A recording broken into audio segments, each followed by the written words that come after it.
থানা ইমাম রইসুদ্দিনকে যারা নির্মমভাবে শহীদ করেছে, আজকে তারা বুক ফুলিয়ে রাজপথে চলছে।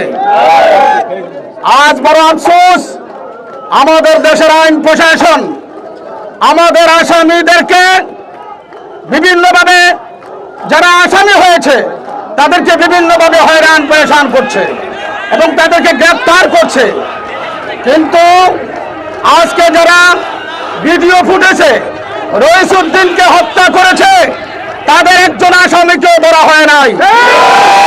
এত প্রমাণিত হয়ে গেল আহলে সুন্নাত ওয়াল জামাতের সাথে বর্তমান সরকার বৈষম্যতা প্রকাশ করছে।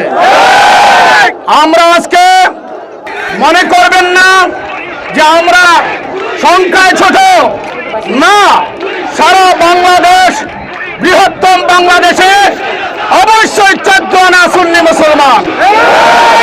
আমাদের মাত্র সামান্য কিছু লোক আজকে রাজপথে আসছে। আমরা রাজপথে কাউকে কষ্ট দেওয়ার ব্যক্তি নই। আমাদের অতীত খোঁজেন, আমাদের আকাবেরকে যারা শহীদ করেছে অতীতে, আমরা কোনো বোমা ফাটাই নাই, সন্ত্রাসী করি নাই, ন্যায্য বিচার চেয়ে আমরা ন্যায্য বিচার পাই নাই। আজকে আমরা অবশ্যই এই রাজপথে নামতাম না।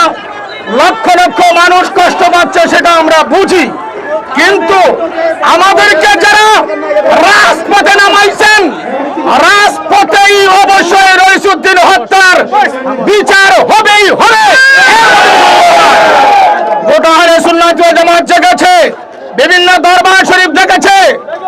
আপনারা সোচ্চার থাকুন।